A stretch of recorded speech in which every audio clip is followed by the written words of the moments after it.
প্রিয় শিক্ষার্থী বন্ধুরা, আজকে আমরা আলোচনা করব ডাইমেনশন বা পাওয়ার। ডাইমেনশন বা মাত্রা, বাংলা আমরা বলি মাত্রা, আর ইংরেজিতে হয় ডাইমেনশন। আমি আগে বলেছি যে বাংলার সঙ্গে ইংরেজি শব্দ কিন্তু শিখতে হবে। তাহলে এই মাত্রা বা ডাইমেনশনস আমরা কি করে বের করি সেটা আগে জানতে হবে। ঠিক আছে? তাহলে একটু মনে রাখতে হবে যে আমাদের বিভিন্ন যে ভৌত রাশি আছে, যেমন দৈর্ঘ্য, ভর, সময়, এই তিনটি মৌলিক রাশি দ্বারা গঠিত। ঠিক আছে? তাহলে আমাদের এই তিনটি মৌলিক রাশি দ্বারা গঠিত, তাই বিভিন্ন রাশিকে এল এম টি দ্বারা প্রকাশ করা যায়, যদিও এল এম টি এর ঘাত নানা রকম হতে পারে। ঘাত মানে হচ্ছে পাওয়ার, এর মানে হচ্ছে ডাইমেনশন। আমার যে দৈর্ঘ্য রয়েছে, দৈর্ঘ্য দৈর্ঘ্য দৈর্ঘ্যকে আমরা বড় হাতের এল দিয়ে রিপ্রেজেন্ট করি। ঠিক আছে? আর হচ্ছে মাস, ঠিক আছে, ভর, ভরকে আমরা বড় হাতের এম দিয়ে রিপ্রেজেন্ট করি। আর হচ্ছে সময়, সময়কে আমরা ক্যাপিটাল টি দিয়ে রিপ্রেজেন্ট করি এই মাত্রা জানার জন্যে। শুধু তাই নয়, এই এল এম টি পাওয়ার বিভিন্ন হতে পারে, পাওয়ার বা ঘাত যেটাকে আমরা বলি বিভিন্ন হতে পারি। তাহলে আমাদের এই রাশিটির মাত্রা বলতে কি বোঝা যায়? কোনো ভৌত রাশির এককে মূল এককগুলি যে ঘাতে পাওয়ার উন্নীত থাকে তাকে ওই রাশিটির মাত্রা বলে। ঠিক আছে? এর বিভিন্ন উদাহরণ আমরা আলোচনা করব। তাহলে তার আগে জেনে নিই, এছাড়াও আমাদের আরেকটা জিনিস হয়, সেটা হচ্ছে উষ্ণতা। উষ্ণতা, এই চারটি জিনিস নিয়ে আমরা মাত্রা বের করি। উষ্ণতা, উষ্ণতাকে আমরা রিপ্রেজেন্ট করি থিটা, কে বা থিটা দিয়ে, কে বা থিটা। তাহলে এই যে চারটি জিনিস রয়েছে, এটাই হচ্ছে ডাইমেনশন। আমরা বের করি কি কি? দৈর্ঘ্যকে রিপ্রেজেন্ট করা হয় এল দিয়ে, ভরকে রিপ্রেজেন্ট করা হয় এম দিয়ে, সময়কে রিপ্রেজেন্ট করা হয় টি দিয়ে, এবং উষ্ণতাকে রিপ্রেজেন্ট করা হয় কে বা থিটা দিয়ে। এইবারে আমাদের, যেমন ধরো একটা জিনিস আমি জানতে চাই, যেমন ক্ষেত্রফল। ক্ষেত্রফল আগে সূত্র না জানলে কিন্তু আমাদের মাত্রা কিন্তু বের করতে পারবো না। তাহলে আমি কয়েকটা সূত্র বের করে দেখাচ্ছি যে মাত্রীয় সংকেত তার কী হবে, সেগুলো কিন্তু বের করে আজকে দেখাবো। যেমন সব থেকে সহজ যেটা, সেটা হচ্ছে ক্ষেত্রফল।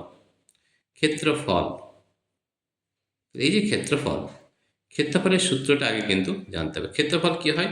ক্ষেত্রফল হয় দৈর্ঘ্য, দৈর্ঘ্যের একক হোল স্কোয়ার, তাই তো?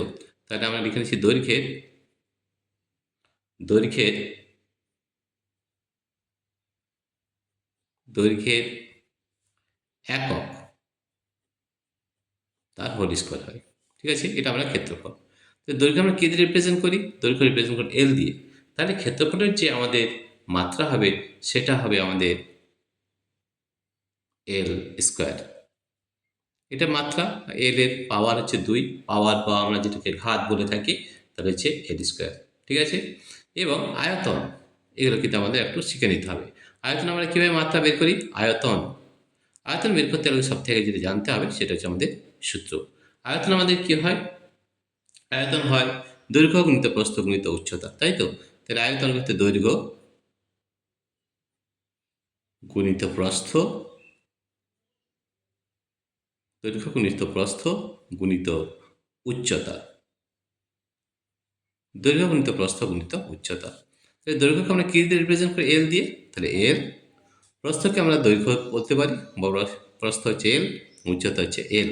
তাহলে এল কিউব যদি বলা হয়, তাহলে আমাদের মাত্রীয় সংকেত যেটা, সেটা আমাদের আয়তনের মাত্রীয় সংকেত বা মাত্রা হবে এল কিউব।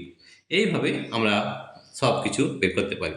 কিন্তু এটাকে আমরা লিখি কীভাবে? আমরা এই কি এম এল টি, এই তিনটে দিয়ে আমরা সাধারণত লিখি। তাহলে ক্ষেত্রফলটিকে এম, এম এখানে থাকেনি, তাহলে এম টু দি 0 হয়ে যাবে। ঠিক আছে?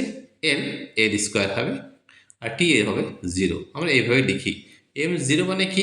এম টু দি পাওয়ার 0 মানে হচ্ছে 1। এল টু দি পাওয়ার 0 মানে কি? এল টু দি পাওয়ার 0 মানে হচ্ছে 1। ঠিক আছে? তো এই জিনিসগুলো কিন্তু ভালো করে বুঝতে হবে। ঠিক আছে? তো দেখো, এইভাবে আমরা বের করলাম আয়তন। ঠিক আছে? এরপরে আরও বিভিন্ন সংকেত রয়েছে, তাহলে এইগুলো কিন্তু আমরা এইভাবে বার করতে পারি। এছাড়াও কিছু ব্যতিক্রমও রয়েছে। ব্যতিক্রম কি ব্যতিক্রম আছে, এটা আমরা আগেও ব্যতিক্রম জিনিসটা পড়েছিলাম, যে কিছু কিছু জিনিসের মধ্যে ব্যতিক্রম রয়েছে। ব্যতিক্রম কি ব্যতিক্রম আছে দেখে নাও। ব্যতিক্রম রয়েছে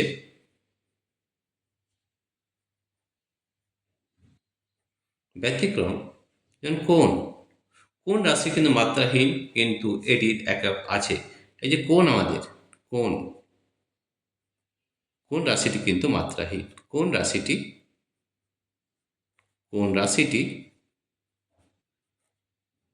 মাত্রাহীন, মাত্রাহীন কোন রাশিটি মাত্রাহীন, কিন্তু এটির একক আছে। অর্থাৎ আমাদের কোণের যে একক সেটা হচ্ছে ডিগ্রি বা রেডিয়ান। ঠিক আছে, তাহলে দেখো আমাদের কিছু কিছু যেসব রাশি দুটি একই ধরনের রাশির অনুপাত, তারা এককবিহীন রাশির মতোই মাত্রাহীন রাশি, তাদের কিন্তু মাত্রাও নেই। যেমন আপেক্ষিক গুরুত্ব, প্রতিসরাঙ্ক, এদের কিন্তু মাত্রা নেই এবং এদের কোনো একক নেই। তাই তো এটা আগেও আমরা আলোচনা করেছিলাম যে এককের কোনগুলো, যেমন হচ্ছে আপেক্ষিক গুরুত্ব, এদের কিন্তু একক নেই এবং এদের কিন্তু মাত্রাও কিন্তু থাকবে না। ঠিক আছে, যেমন কোন রাশিটি মাত্রাহীন কিন্তু এটির কিন্তু একক আছে। ঠিক আছে, যেমন আপেক্ষিক গুরুত্ব, এর কিন্তু এককও নেই এবং মাত্রাও নেই। ঠিক আছে, প্রতিসরাঙ্ক একক নেই, মাত্রা নেই। এইভাবে আমরা বিভিন্ন ধরনের, এবং এখানে একটা জিনিস মনে রাখতে হবে যে ভৌত রাশির একক যদি জানা থাকে তাহলে মাত্রীয় সমীকরণের ধারণা করা খুব সহজ হয়। কীরকম, যেমন ধরো এখানে সব থেকে আগে যেটা জানতে হবে যে আমাদের যে সূত্র বা ফর্মুলা, সেই ফর্মুলাটি যদি জানতে পারো তাহলে কিন্তু আরও সহজভাবে করতে পারো যে কোনো জিনিস। ঠিক আছে, যেমন ধরো আমাদের দৈর্ঘ্য আয়তন দেখালাম, ঘনত্ব, যেমন ঘনত্বের আমরা মাত্রা বের করতে চাই, তাহলে ঘনত্বের মাত্রা বের করতে হলে সব থেকে প্রথমে যেটা জানতে হবে আমাদের সূত্র জানতে হবে। যেমন ঘনত্ব, ঘনত্ব ঘনত্বের সূত্র কি হয়, ঘনত্বের সূত্র হয় ভর ভাজিত আয়তন, ভর ভাজিত আয়তন হয়, ভর ভাজিত আয়তন। দেখো ভর, ঠিক আছে, তাহলে ভরের আমরা কিবার বের করেছি, কি দিয়ে রিপ্রেজেন্ট করে ভরকে, ক্যাপিটাল এম, তাহলে ক্যাপিটাল এম হয়ে গেল। আয়তন কি দিয়ে রিপ্রেজেন্ট করে, L cube, L to the power cube হয়ে গেল। এটা যদি মাত্রার সংকেতে লিখি তাহলে লিখতে হবে M to the power 1, L to the power cube, T to the power 0 হয়ে গেছে। এম এল টু দি পাওয়ার এখানে উপরে চলে গেলে -3 হয়ে যাবে, -3 এ two the power -3 T to the power 0, এটা হচ্ছে ঘনত্ব। ঠিক আছে, ধরো বেগ বেগের যে মাত্রিক সংখ্যা যদি বার করতে হয় তাহলে বেগের সব থেকে আগে জানতে যেটা হবে সেটা হচ্ছে তোমার সূত্র, দৈর্ঘ্য ভাজিত সময়। দৈর্ঘ্যের একক কি হয়, এল, সময়ের একক কি হয়, টি। তাহলে আমরা বের করবো M to the power 0, L to the power 1, T to the power -1। এইভাবে আমাদের কিন্তু যতগুলো আমাদের মাত্রার সংকেত আছে বের করে দেখাতে হবে। ঠিক আছে, এরপরে রয়েছে আমাদের ত্বরণ। এইভাবে বিভিন্ন মাত্রার সংকেত আমরা বের করে নিতে পারি। ত্বরণের সূত্র কি হয়, আগে সূত্র জানতে হবে। ত্বরণ হচ্ছে দৈর্ঘ্য ভাজিত সময় স্কয়ার, দৈর্ঘ্য ভাজিত সময়ের স্কয়ার হবে, সময় তার স্কয়ার হবে। দৈর্ঘ্য কি হয় এল, সময় কি হয় টি স্কয়ার। ঠিক আছে, তাহলে এটা হবে আমাদের M to the power 0, M to the power 0, L to the power 1, T to the power -2। এইভাবে আমরা বিভিন্ন ভৌত রাশি একক বের করে থাকি। ঠিক আছে, আমরা সবগুলো দেখাচ্ছি বের করে, যে কীভাবে আমরা বের করি সেটা নিয়মটা পুরো বলে দিই। বল বল বের করতে হলে সব থেকে জানতে হবে আগে সূত্র। বল সমান কি হয়, ভর গুণিত ত্বরণ, ভর গুণিত ত্বরণ, ভর গুণিত ত্বরণ। ভরের কি হয় রিপ্রেজেন্ট করে, ভরের হয় এল, আর ত্বরণে কি হয়, ত্বরণ আমরা এখানে বের করেছি, বা ত্বরণ এল বাই টি স্কোয়ার, তাই তো। ত্বরণ হচ্ছে এল, ভরের হবে এম, ভরের এম লিখবো, ভরের লিখবো এম ইন্টু ত্বরণ, ত্বরণে কি হবে এল বাই টি স্কোয়ার। তাহলে আমরা বলের বের করবো এম টু দি পাওয়ার 1 লিখে নিলাম, এল টু দি পাওয়ার 1 লিখে নিলাম, টি টু দি পাওয়ার -2। এইভাবে কিন্তু আমাদের বিভিন্ন যে মাত্রার সংকেত রয়েছে সেটা বের করতে শিখতে হবে। ঠিক আছে, কার্য, তাহলে আমরা মোটামুটি সবগুলো বের করে দেখাচ্ছি যে কীভাবে বের করতে, নিয়মটা বলে দিই। কার্য বের করতে হলে কী হবে, কার্য সব থেকে আগে জানতে হবে সূত্র। কার্যের সূত্র কী হয়, কার্যের সূত্র বল গুণিত বলের প্রয়োগ বিদ্যুৎ সরণ, অর্থাৎ এফ ইন্টু এস, বল গুণিত সরণ, এটা আমাদের কার্যের সূত্র। বলের কী হয়, এটা হয়, ঠিক আছে। বলের হচ্ছে m⁻1 L1 T⁻², আর সরণ মানে হচ্ছে দৈর্ঘ্য, তাহলে হচ্ছে L, এটা হয়ে যাবে m⁻1 L² T⁻²। এটা হচ্ছে আমাদের কার্যের মাত্রীয় সংকেত, ঠিক আছে। এছাড়া বিভিন্ন ধরনের মাত্রীয় সংকেত আমরা বের করতে পারি, কিন্তু তার জন্য আমি আগেও বলেছি, তার জন্য কি প্রয়োজন আছে, প্রয়োজন আছে সূত্র জানতে হবে, সূত্র না জানলে কিন্তু হবে না, ঠিক আছে। এর আমরা দেখাবো 8, 7 নম্বর কার্য দেখেছি, এখানে আমরা দেখাবো 8 নাম্বার। 8 কি আছে দেখো, 8 রয়েছে আমাদের 8। এইভাবে মাত্রীয় সংকেতটা বের করার নিয়মটা কিন্তু আমি খালি শেখাচ্ছি।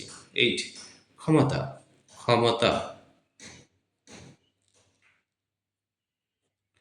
ক্ষমতার সূত্র আগে জানতে হবে। ক্ষমতার সূত্র হচ্ছে কার্য ভাজিত সময়, কার্য ভাজিত সময়, তাহলে কার্য ভাজিত সময়, তাহলে কার্য আমরা কি পেয়েছি, এইটা পেয়েছি, ঠিক আছে। কি পেয়েছি, m1 L² T⁻² ভাজিত সময় অর্থাৎ t, ঠিক আছে। তো এটাকে আমরা যদি লেখা যায় তাহলে m⁻1 হবে, L² হবে, T⁻² আছে, আর এরপরে চলে গেল -3 হয়ে যাবে -3। তাহলে কার্য ক্ষমতার মাত্রার সংকেত এটা। তাহলে মাত্রার সংকেত বের করতে আমাদের 4টে জিনিস দরকার হয়। দৈর্ঘ্যকে রিপ্রেজেন্ট করি L দিয়ে, ভরকে রিপ্রেজেন্ট করি m দিয়ে, সময়কে রিপ্রেজেন্ট করা হয় t দিয়ে, উষ্ণতাকে রিপ্রেজেন্ট করা হয় থিটা বা k দিয়ে, ঠিক আছে। এরপর আমরা এগুলো সব বসিয়ে দেবো, ঠিক আছে। তাহলে দেখো আমাদের বেরিয়েছে ক্ষমতা। এরপরে আমরা আরেকটা জিনিস বের করে নিচ্ছি, সেটা হচ্ছে আমাদের ভরবেগ। সূত্র না জানলে কিন্তু বের করা যাবে না। ভরবেগ, ভরবেগ কী হয়, ভরবেগের ভর গুণিত বেগ, ভর গুণিত বেগ, ভর গুণিত বেগ, ঠিক আছে। ভরের একক কী হয়, ভরের মাত্রার সংকেত হয় m। বেগের কী হয়, বেগটা আমরা আগেই বের করছি, দেখো বেগের হয় L1 T⁻², L1 T⁻⁻1, তাহলে আমাদের ভরবেগ হয়ে যাবে m⁻1 8⁻1 T⁻1, ঠিক আছে। এটা পেয়েছি আমরা ভরবেগ। চাপ বা প্রেসার, চাপ, কিন্তু সংখ্যা সূত্রগুলো কিন্তু মনে রাখতে হবে, সূত্র মনে না রাখলে কিন্তু বের করা যাবে না, ঠিক আছে। চাপ, চাপটা আমরা কী করে বার করি, বল ভাজিত ক্ষেত্রফল, বল ভাজিত ক্ষেত্রফল, বল ভাজিত ক্ষেত্রফল, বল, ঠিক আছে। তাহলে বলের কি হয়, বলের আমাদের বের করে দেখেছি, দেখো এখানে এই যে এটা, ঠিক আছে। m1 L1 T⁻², T⁻² ভাজিত ক্ষেত্রফলে বের করে রেখেছি। ক্ষেত্রফল কত হয় দেখো, ক্ষেত্রফল হয় L², তো এটাকে লিখবো আমরা m⁻1 L টু দি পাওয়ার দেখো 1 - 2 মানে -1 T⁻²। তাহলে চাপের হয়ে গেল আমাদের L⁻1 T⁻²। 11 পৃষ্ঠটান, সূত্র না জানলে কিন্তু একটাও বের করা যাবে না। পৃষ্ঠটান, পৃষ্ঠটান সূত্র কিন্তু আগে জানতে হবে। পৃষ্ঠটানের হয় আমাদের বল ভাজিত দৈর্ঘ্য, বল ভাজিত দৈর্ঘ্য। এগুলো কিন্তু আমরা সূত্রগুলো জানি বলে করতে পারছি সহজে। বল কি হয়, m1 L1 T⁻², আমরা এগুলো বের করে রেখেছি, T⁻² ভাজিত দৈর্ঘ্য মানে L, ঠিক আছে। এটা যদি লেখা যায় তাহলে m⁻1 L দেখো 1 - 1 মানে 0 হয়ে যাচ্ছে, L⁻0 T⁻²। তাহলে পৃষ্ঠটা হচ্ছে m1 L⁻0 T⁻², ঠিক আছে। 12 নম্বর, 12তে আমরা বের করবো আপেক্ষিক তাপ। এই ফর্মুলা কিন্তু না জানলে কিন্তু বের করা যাবে না। আপেক্ষিক তাপ, আপেক্ষিক তাপ, আপেক্ষিক তাপ কি ফর্মুলা হয়, কি সূত্র হয়, তাপ শক্তি হয় তাপ, তাপ শক্তি, তাপ শক্তি ভাজিত, তাপ শক্তি ভাজিত ভর গুণিত উষ্ণতার পার্থক্য, ভর গুণিত উষ্ণতার পার্থক্য, উষ্ণতার পার্থক্য। এই সূত্রগুলো কিন্তু মনে রাখতে হবে, ঠিক আছে। তাপ শক্তি, আমাদের শক্তি যেটা হয় সেটা কিন্তু কার্যের সঙ্গে একই হয়। তাহলে কার্যের যে আমরা বের করে রেখেছি m1 বসিয়ে দাও, m1 L⁻², L⁻², আর T⁻², T⁻² ভাজিত, ভরের কী হবে, এম হবে, ভরের হবে এম ইন্টু উষ্ণতার পার্থক্য। উষ্ণতার পার্থক্য আমাদের কি হয়, উষ্ণতার পার্থক্য আমাদের হয় থিটা হয়। দেখো উষ্ণতা থিটা বা কে, আমরা এখানে থিটা দিয়ে ডিনোট করছি, তাহলে থিটা।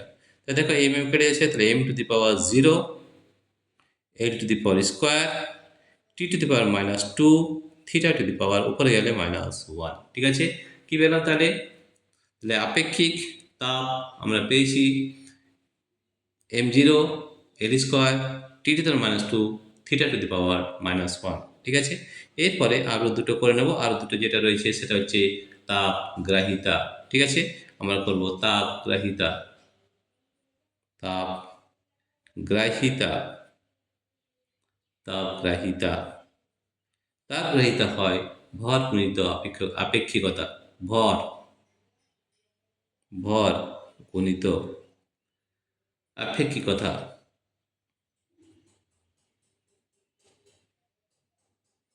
আপেক্ষিকতা তয়ে আকার।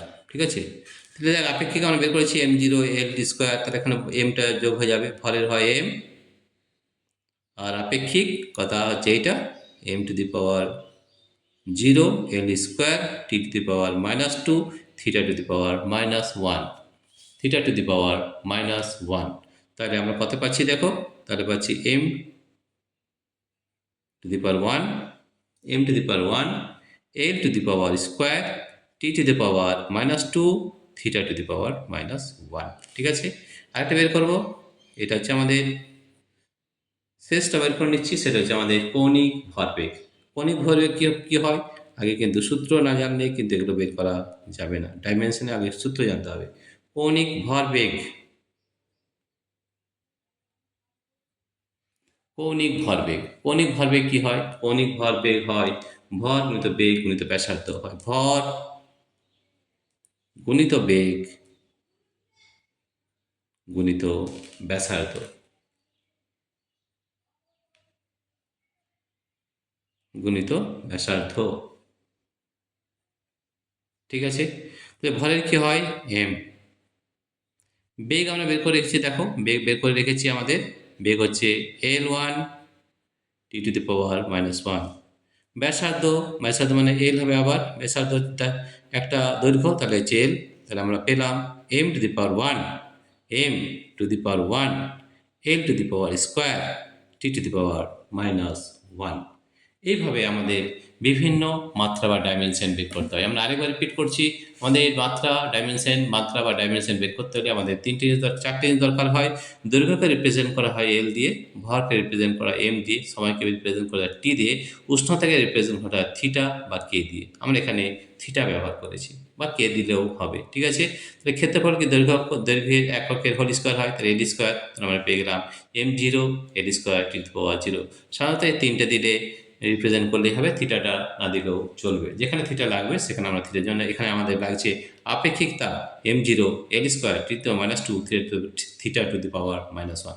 তাপগ্রাহিতা ভর গুণিত আপেক্ষিকতা, তাহলে হচ্ছে m1 l square T to the -2 theta to the power -1।